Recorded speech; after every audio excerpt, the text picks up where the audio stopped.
Whether you in the States or you're in the Caribbean island somewhere, this is King Kevin Dorival in the building.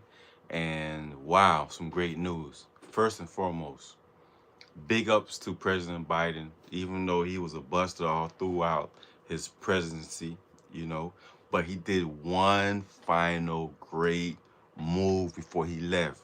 He pardoned the Honorable Messiah Marcus Garvey, the founder of Pan Africanism.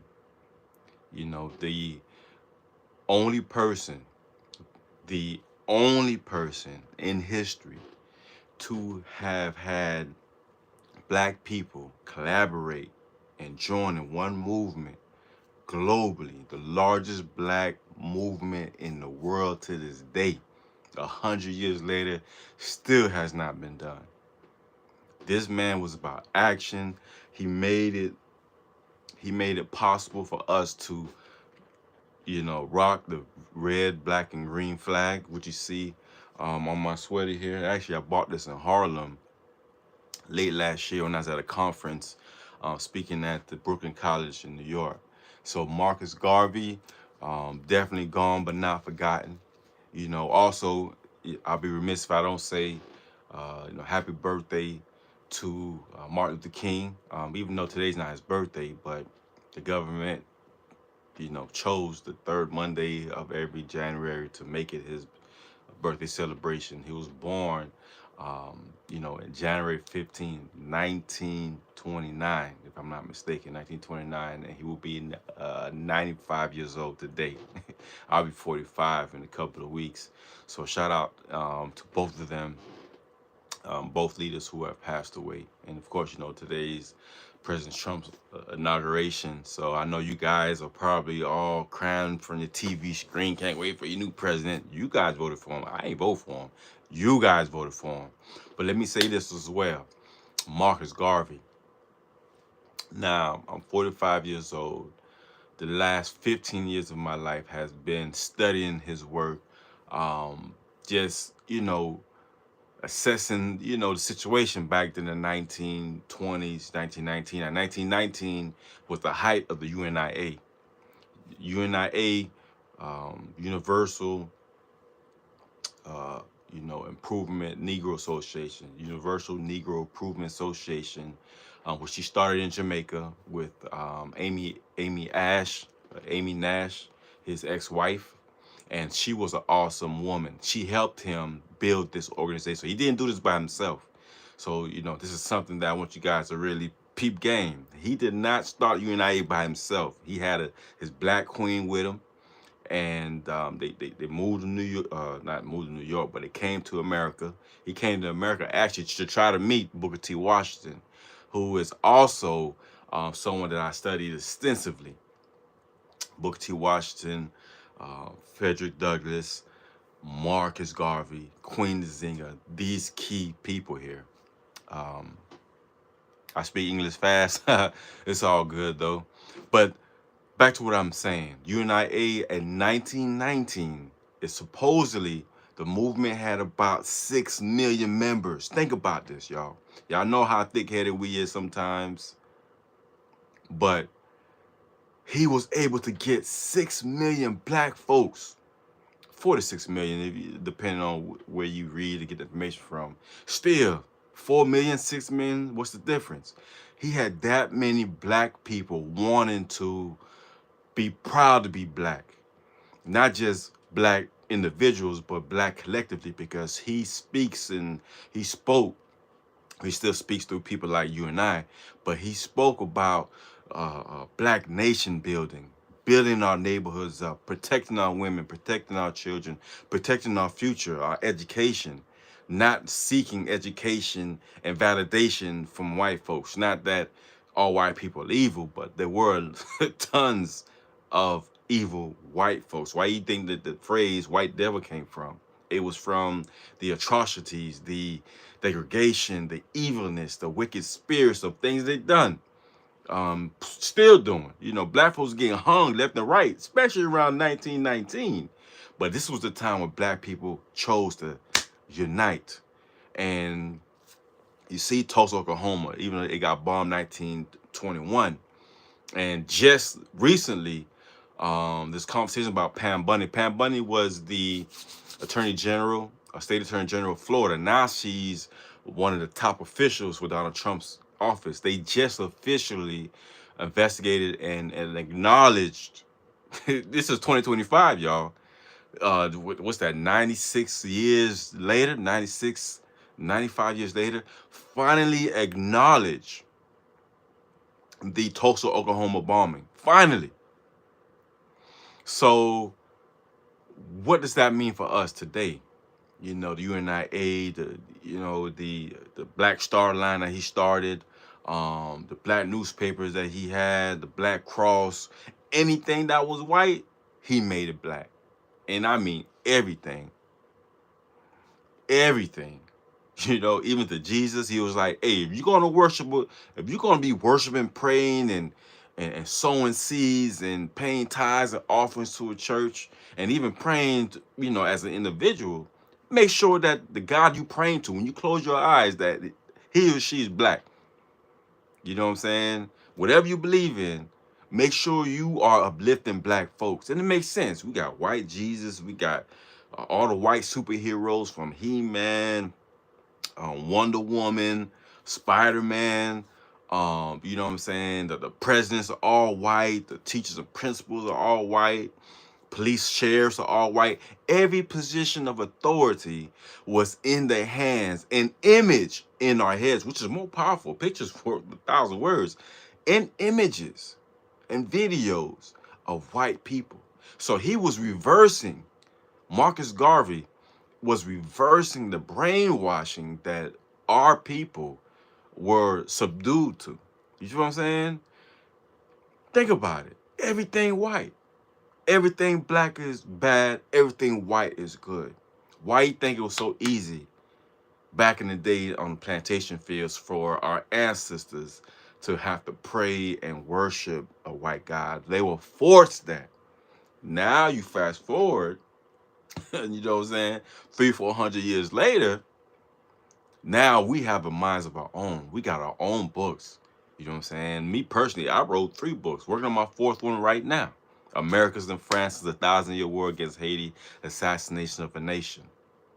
Now, all my books are nonfiction. All my books are inspirational. But the title I just mentioned, it's the first political book that I'm writing to educate people to understand the contributions that Haitians have made towards America. This flag behind me on this chair, that's a Haitian flag. On that Black Panther you see right there, that wall on his head, that's a Haitian flag. You feel me? But on my heart, you have the UNIA flag. And that's unification. The FBA, sound like FBI. FBA, fundamentally or fundamental Black Americans. This is a message to you guys. Marcus Garvey, and I said this in the video I just released this morning. That's why I was like, man, I should have went live last night or posted that video to later on today. But I posted that video on a short video, 8-9 minutes. Please check it out. Kevin Dorival channel. Please like, subscribe, share this video. I know you guys are focused on that. Donald Trump, your president. Y'all voted for his ass. I ain't do it. Y'all voted for him. The UNIA. The FBA. I have no idea why the fundamental Black Americans even created that name and then still screaming Pan-Africanism. It don't make sense. I understand that the U.S. is being invaded by immigrants from all over the world. Black, green, yellow, whatever. However, FBA is the opposite. It's the enemy of UNIA. UNIA was about unification of all Black people, the African diaspora. The FBA excludes everybody and only Black Americans who were enslaved in this country. Now, needless to say, thanks for your comments, Cody Moore. Wake up, y'all. Get off the Democrats' plantation. Yeah, straight up. I truly believe that. You know what I'm saying? So shout out to you. Yeah, a lot of people are definitely asleep. You know what I'm saying? Definitely sleep. And I appreciate that. Listen. Marcus Garvey stand for no, just separating Black folks, man. He stood for, and I'm saying this to what's that guy's name that's been on the he hasn't been on Vlad in a while, but Art and Dialogue. What's his name? He's from the I can't think of his name. But anyway, Tariq Nasheed, um what's that from Brand Nubian? You guys know what I'm talking about. He been doing a lot of videos by FBA and and some of these other individuals. I cannot stand every time I hear about it because you're causing more division when we already weak in America. African Americans, you guys are truly brainwashed and still on the plantation. I'm talking about my supporters who are African American and those who are not or will be. You gotta be brainwashed on the plantation. How could you create another division to exclude everybody black except who were born here in America to want to support and uplift and represent? That's crazy. You forgot where you at. You behind enemy lines. Your ancestors didn't come here intentionally. You were enslaved, just like our ancestors were enslaved in the Caribbean islands. Or enslaved in Africa, different parts in Africa, in the Gold Coast. That's still going on today. So I'm baffled by the fact that there will be so many videos about the FBA, so many videos by hating on non-African American black folks, which is ridiculous. It stands against it is the complete contradiction to what the UNIA stands for. You know what I'm saying? You think about it. When Trump and Vance, now they're going to be officially president and vice president, in the next couple of hours. These people went on a campaign hating on our black brothers and sisters in Ohio, Springfield, Ohio, who were Haitian, who came here legally through the process of immigration and was said to have been eating people's pets, even though there was no evidence of it. And while these white folks were on this high tide of racism, the FBA jumped on board. As a matter of fact, I would love to get on Tariq Nasheed's show. I would love to get on his show whenever he's ready. And you guys who listen to this video, I would love to get on his show. There's one particular I would love to speak about everything. I still remember the harshness. I still remember the just brutal comments African Americans were making about Haitians. And they really sounded like white folks with black voices. Just like the black on black criminals are black men and women. You know what I'm saying? Actually, white men and women with black faces killing each other. Black skin killing each other, annihilating each other. It was so much hatred that was spewed upon them. And you all know Haitians have been the most persecuted people in the world, damn near, for the past 100 years. You know what I'm saying? Like, literally. But let me get back on my Marcus Garvey boat here. Marcus Garvey, in the book he wrote, his autobiography, Life and Lessons of Marcus Garvey, his collection of his speeches, his lectures, and just his thoughts, even his trial that they set him up in for mail fraud. He did, I believe he was sentenced for 5 years, but he did 3 years at the Atlanta penitentiary, which is not too far from where I live in Atlanta, by the way. So I pass this penitentiary all the time. It's legendary and it's horrific. Now, they set him up mail fraud. The government put all types of crooked individual spies within his organization to sabotage the steam lines, the big freight cruise ships he had, to start up international trade amongst black people, which was a brilliant idea. You can't make money staying stagnant. You got to get this money international. There's black businesses, you know what I'm saying, in the Congo. There's black businesses in Burkina Faso. There's black businesses in Nigeria and Ghana. Black businesses in Haiti and Cuba and Panama and which, by the way, Panama was the highest concentration of UNIA membership outside of the United States. That I didn't know. A lot of us look at Panama as a Hispanic country in Latin America, but there's a lot of black movement in Panama. As a matter of fact, there was a organization, I want to say called Buy Black, but there's two different Buy Black organizations. But this one is based in Atlanta. The husband and wife and his two daughters held a presentation of Marcus Garvey when I first moved here in Atlanta. They held this, but I moved here in 2018. They had this Marcus Garvey presentation, in 2019, off in Camp Creek area. If you know where U Bar is, the sports bar, it was that hotel behind, not let's say behind it, but you have to get behind the plaza. You know what I'm saying? But to the left some. And I was like, my mind was blown when they talked about how the contributions that Marcus Garvey did, and the movements he started. Him and his wife, a story about one of his wives taking a bullet for Marcus Garvey, fighting a man who was trying to assassinate Marcus Garvey at their house. She grabbed the gun, grabbed him, and they tussled and fell down the stairs, and she took a bullet for this man. That's how serious it was about our leaders in the community. Marcus Garvey was like a prophet. He wasn't perfect, but he did everything he could do to uplift the black man and woman, the black boy and girl. Before he even became this big speaker, this orator, one of the things I found funny, which is not really so funny, but it's what really made him take his speaking skills to the next level, which I've always been trying to do since I got in the game. He was speaking in New York.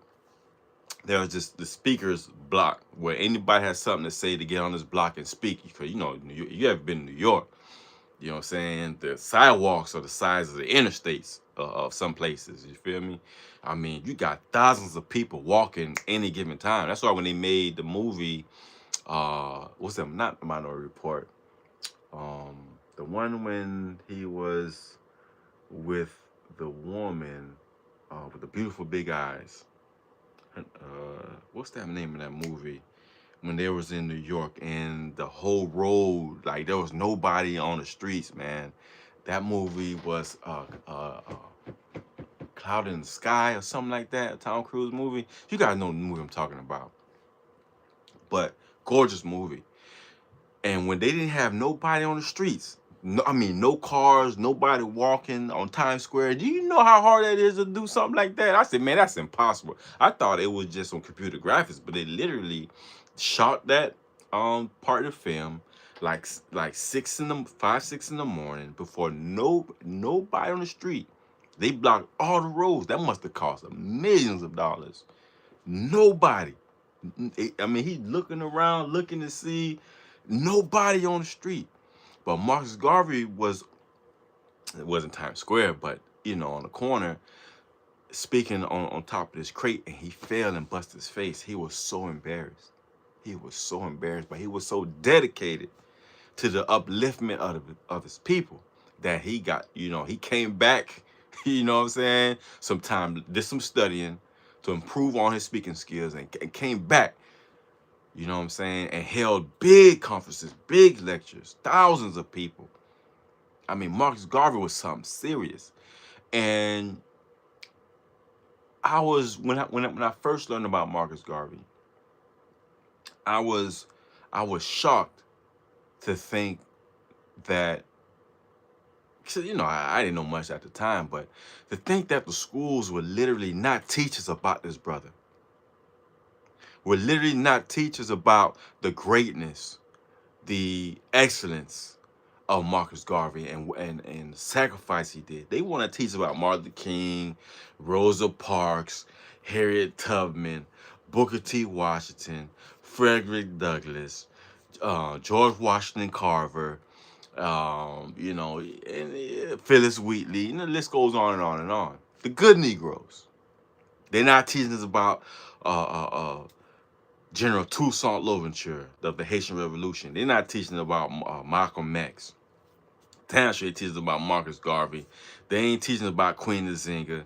They ain't teaching about the African kings and queens, like Shaka Zulu, Queen Ty, Thomas Sankara, the former president of Burkina Faso. And shout out to my brothers and sisters out there, Burkina Faso, because Abraham Traoré, what he's doing right now in that country, they done kicked out France.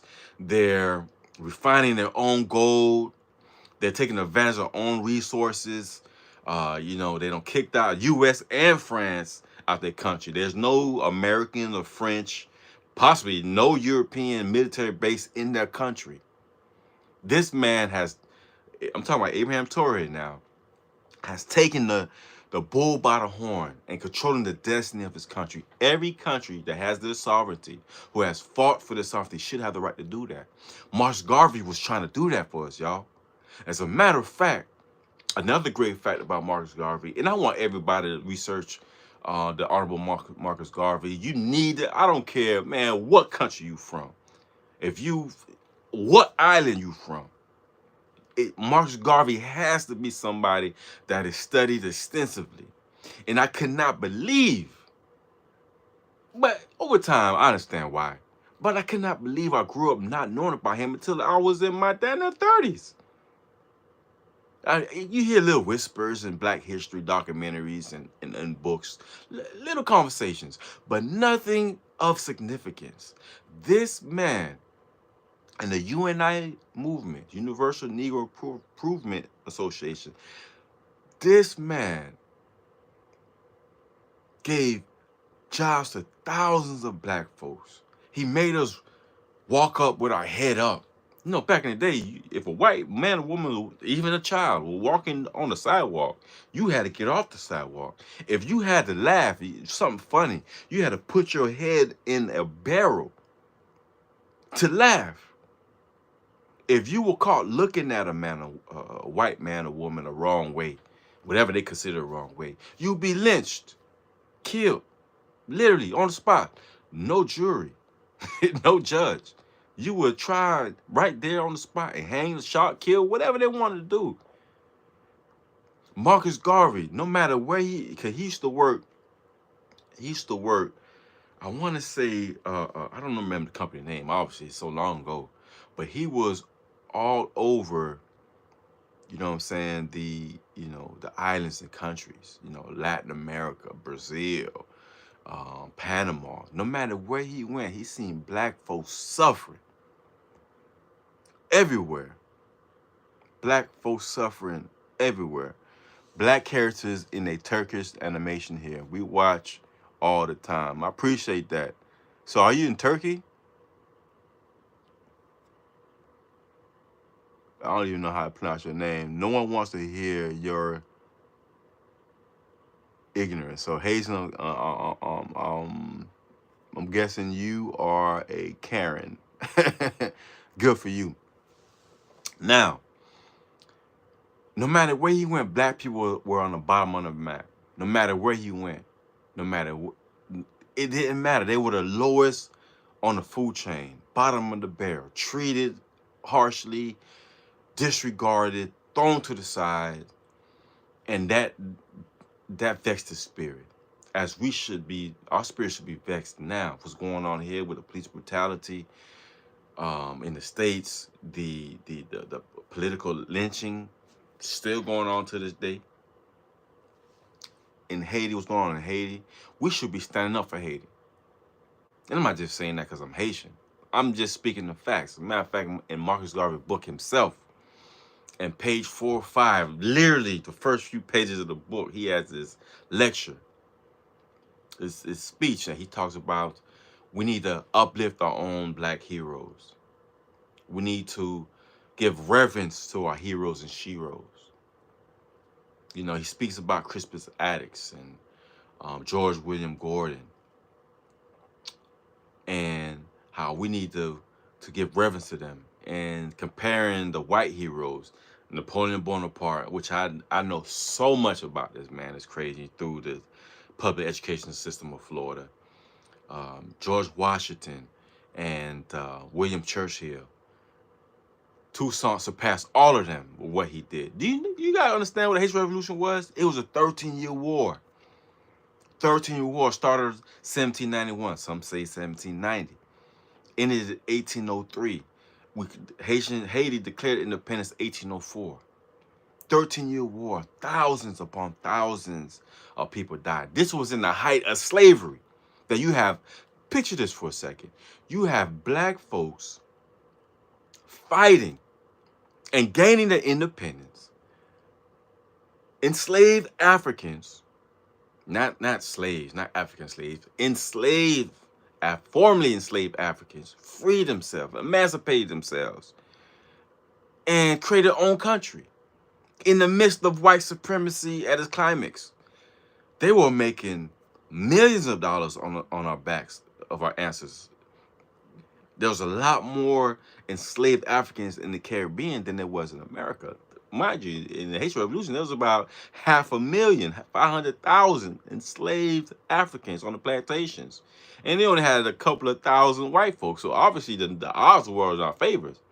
France brought all their soldiers in. They got annihilated. You never hear about that. You hear about how the greatness of Napoleon, but you never hear about the greatness of a black man, which goes back to what Marcus Garvey was saying in the first place. He said that Toussaint Louverture surpassed all these white people that they put upon us to worship and praise and give reverence in our history books. What he did surpassed that. Listen, he defeated France, Britain, Spain, even though the United States government, George Washington, Thomas Jefferson, invested, you know what I'm saying, damn near $1 million back then to make sure that the Haitians, make sure that the black folks did not beat France, to make sure they get back in the shackles, back on the plantations, pushing that sugar. Sugar was cocaine at that time. Sugar was the cocaine of the world. Britain could not live without, not just Britain, Europe could not live without sugar. Their cookies, their cakes, the tea. If you ever been to London, which I've been a few times, you know they can't live without no tea. You know, and we drink a lot of tea here, but they really drink tea religiously, morning, noon, and night. All my London supporters out there and friends and family, tell me if I'm lying. Say, you know, tell people in the comments. All right, so I got a question here. So what do you think about racism towards Muslims? We are being killed. Sorry, I write many times, but you don't. I got you. No worries. I mean, racism against anybody. People gonna be racist against people they don't understand. A lot of people don't understand the Muslim religion and the custom and the culture. They you know what I'm saying? And people that are ignorant and they don't understand your culture, or they feel as if you're the reason why they're suffering, of course they're gonna blame you. They're gonna blame you. They're gonna kill you sometimes. What you think black folks went through in America?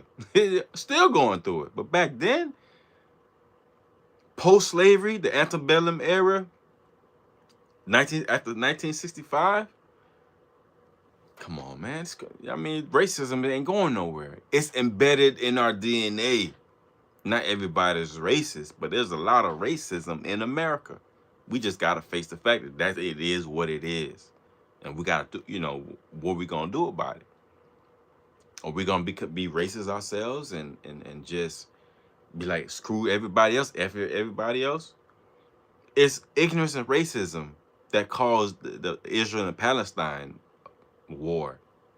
They just started a ceasefire. The first group of hostages were released. So thank God for that. Lord have mercy.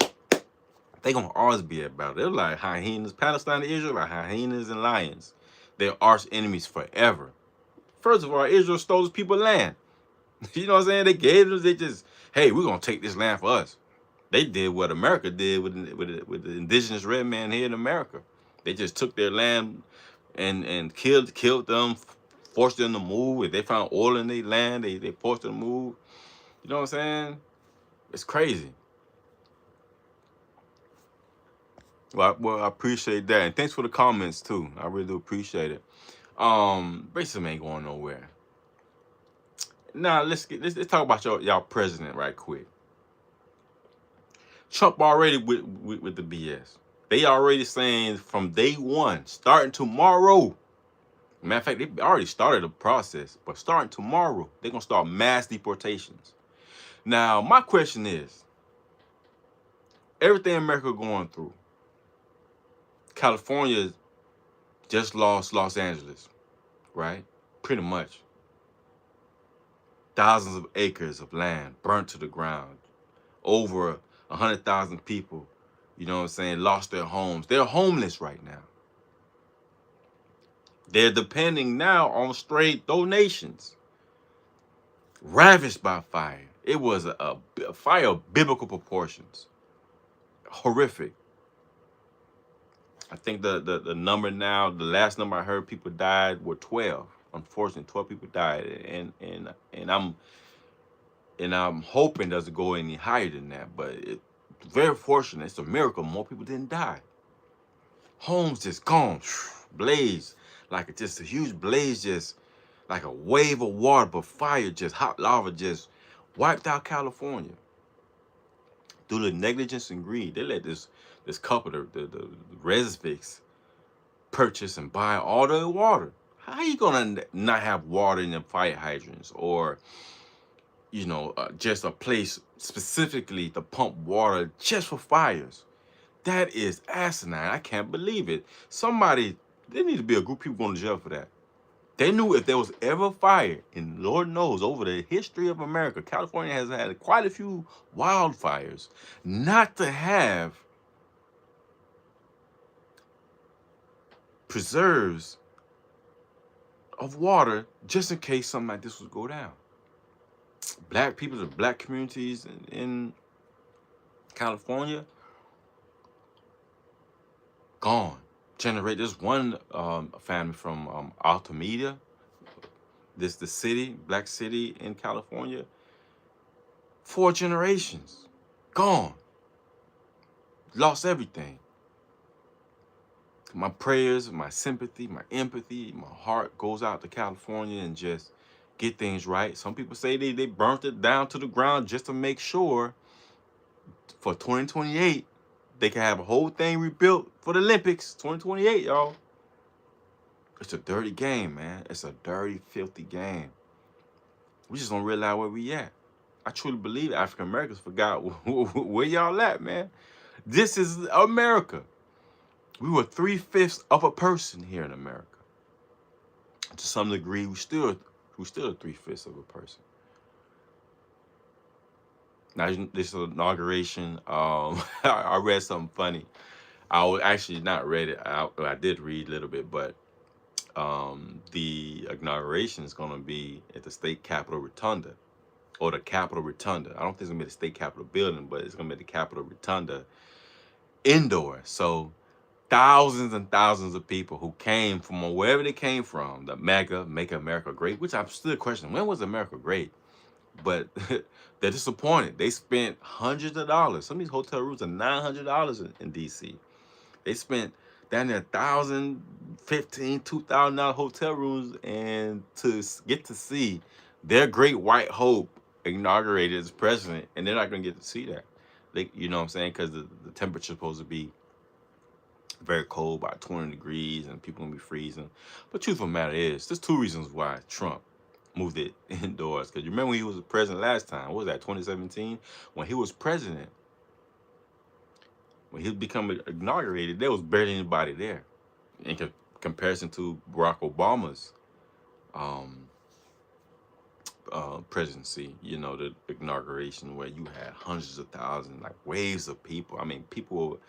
Man, everybody, a lot of people in my jobs, man, they left work to go out there to see the president. It was a scene. It was the place to be. And it was embarrassing for Donald Trump because they had to Photoshop the picture, try to make it look bigger than it was. So they moving it indoors.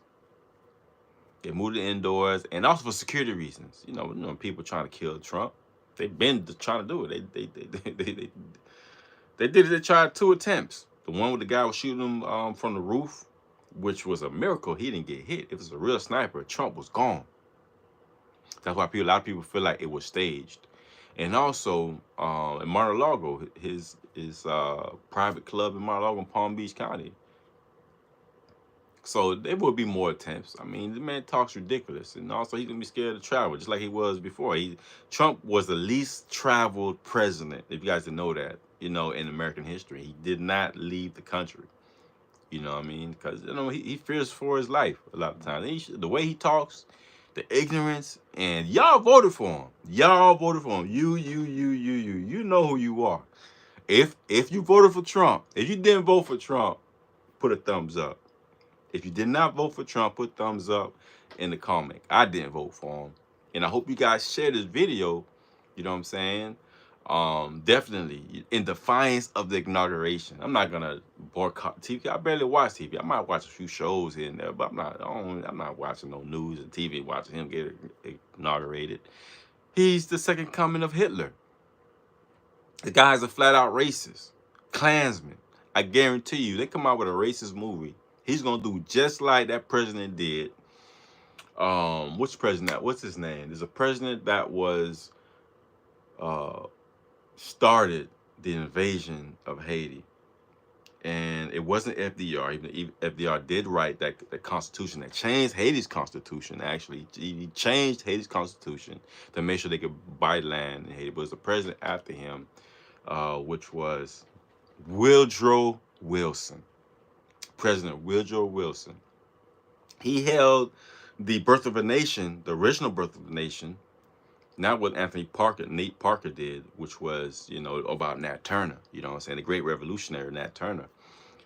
The Birth of a Nation originally was promoting the Klansmen. He hosted the premiere of Birth of a Nation on the White House lawn, y'all.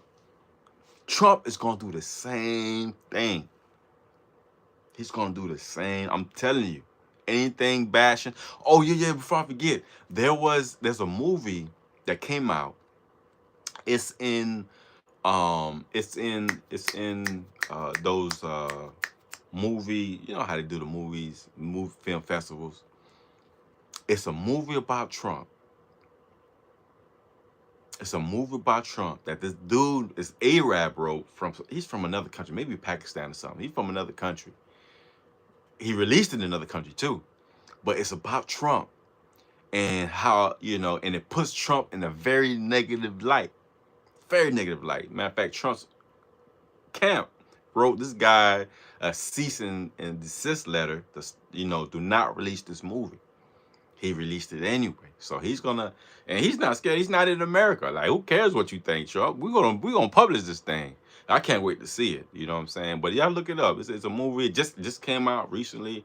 I was listening to Democracy Now, a great YouTube channel that I watch religiously. I mean, great information about what's going on in America, what's going on in the world, and they was talking about it. You know what I mean? So definitely. And I just can't believe Trump is going to be president. But let me say this as well. Marcus Garvey had several quotes, and my favorite quote of Trump, it got me saying about Trump.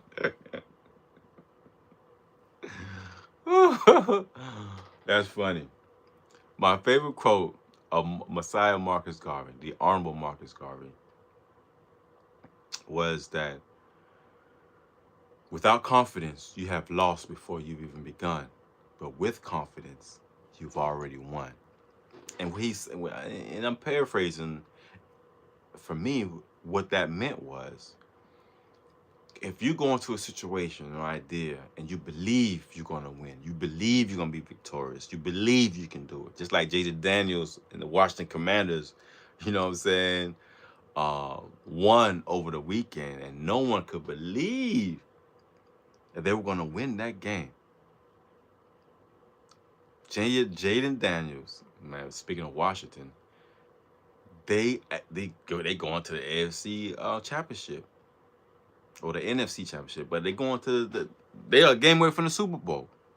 No one believed that they were gonna, you know what I'm saying, win. And I told everybody that, look, y'all count these boys out. They believe in themselves. And Jaden Daniels a rookie.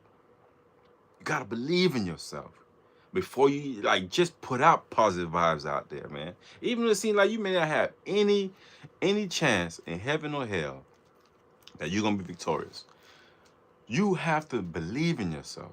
Believe that you can do it. Believe the victory is yours. Believe that all things are possible because you're the child of the Most High God. You got and when that was the first quote I learned about him. I just learned another quote this morning, and this was about him. You know what I'm saying? The movement to Africa. He said, "No, I don't spectate all black folks to Africa. For what? A lot of black." He said, "There's quite a few that are no good here in America.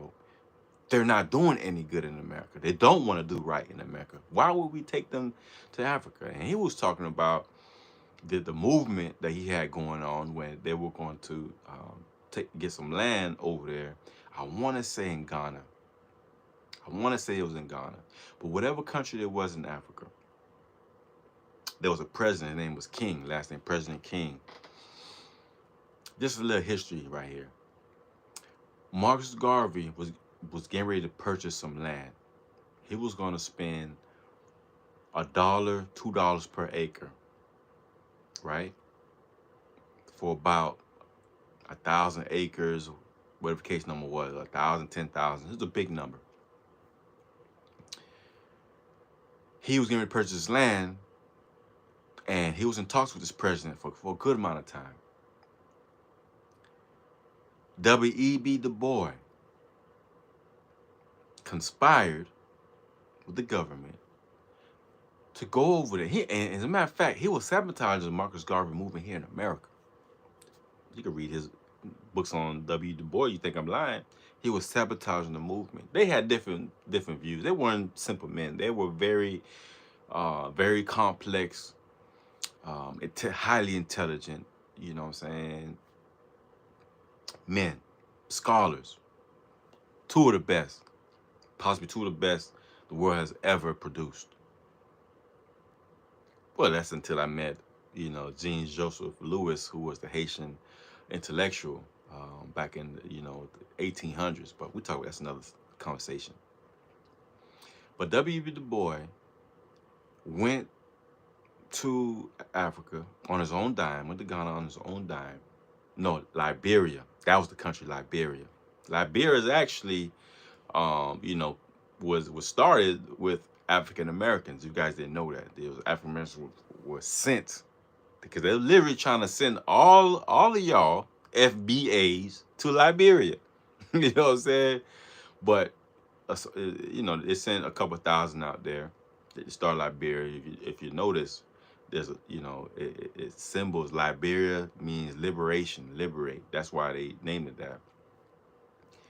Now, W. Du Bois was like adamant, I must stop Marcus Garvey. I must stop the march of the UNIA. We cannot have this. So he went without support, without financial support from the U.S. government. He was so like, oh, how dare he take, African Americans and people, black folks from the Caribbean to Liberia. He's trying to sabotage, destroy the black race. And he went to that President King of Liberia, and said, if you let Marcus Garvey purchase this land, he's going to become president of this country, overthrow you, and take over. So this president, on some nigga shit, if you wanna be truthful about it, stupid. Listen to this. Listen to W.E.B. Du Bois. Even though he knew and heard and watched the movement of the UNIA was founded by Marcus Garvey. So he went, listen to W.E.B. Du Bois, who went to Africa on his own dime, sabotaged the deal, and this king, President King, sold that same plot of land to Firestone Tires for pennies of the dollar. So instead of him making a couple $1 million on his deal, because Marcus Garvey was getting ready to spend a pretty penny, he was ready to spend hundreds of thousands of dollars Firestone only bought, if Marcus Garvey was going to spend $1 on an acre, Firestone only spent maybe 10 cents an acre. I could not believe it. I was like, oh my God. Now, I didn't know this until I went to that. Remember that lecture I told you the Black movement did in Atlanta back in 2019? I didn't find this out until I went to that lecture. And then I studied it. I said, you guys to be kidding me. I mean, I wanted to, my heart, like, because W. Du Bois is one of those good Negroes they teach us in school to worship and praise and study his work. I was like, man, this guy was one of my intellectual heroes. And he sabotaged one of the greatest movements ever, the greatest black movement for black folks. W. Du Bois did that. Now, to his credit, on his deathbed, he apologized. It was like, that was a mistake. My bad. I wish I could take it back. But you know what? You can't take something like that back. So he had to die knowing what he did, which was sabotage the greatest deal, one of the greatest movements of black history, world history. You're talking about 46 million members, man. And everybody paying weekly contributions to this movement to start the Black Star Line, to buy up schools, build churches, their own hospitals, scholarships, jobs for thousands of Africans and African Americans, the African diaspora, period. W. Du Bois sabotaged that. You think about it, they promote and highlight W.E.B. Du Bois, but they don't highlight Marcus Garvey. As a matter of fact, you would never hear about Marcus Garvey in no history books in elementary, middle school, or high school. You're not going to hear about him till you get to college. And that's if you do take, African study course, or, or Black American study course, if you're lucky. It was once and I talk about this in my first book, Courage to Believe, Never Give Up, Keep Moving Forward, which is my inspirational autobiography. You can find it on my website, kevindorival.com. All the links in the bio below. But I remember when I was in college, and I love art. As you can see, there's artwork behind you. There's these two are from Nigeria. Well, actually, those three are from Nigeria. Those two at the end are from Ghana. And the art right there above my computer, if I can find my hand, that's from Haiti. You know what I'm saying? And so I've been big on art. Art, I just find as a way, it was a natural high for me. When I study art, I look at art. This whole office is art. There's artwork all over the walls. My books are art. As an author, I'm an artist, literary artist. When I was in college, this was my junior year, and we going over Oriental history, Asian history, European history, the Greeks, French, Britain, American history and art, old art from medieval times in Europe. And I'm like, wow, this stuff is fascinating. You know what I'm saying? I'm like, wow, this is great. Good stuff, right? And I'm like, I can't wait to go over to African art. Because I didn't know much about African history at the time, especially during that time of my life. I was just trying to survive, man. I was really going through it. You know what I mean? I was really going through it. A time where I didn't have 75 cents to buy 3 wings. In Miami, there was a corner store when I got off the bus, or the train in the bus, come from college, and struggling student, definition of struggling student. I didn't have a job, but I was in school. That was my job, to study. And I was really going through some tough times, pretty much running from the law, to be honest with you. I had a warrant for my arrest, and the people around me, different investigation going on. And I was just trying to, at the advice of my lawyer, buy him time to get, to do what he got to do. You know, because we paid him. You know what I'm saying? So I'm ducking the law, you know, and I'm hiding out in Miami. I didn't have 75 cents to buy 3 wings, man. That, man, it made me, honestly, I remember crying. I wasn't crying because of hunger. I was crying because I was frustrated, you know, wanted to break a generational curse in my family.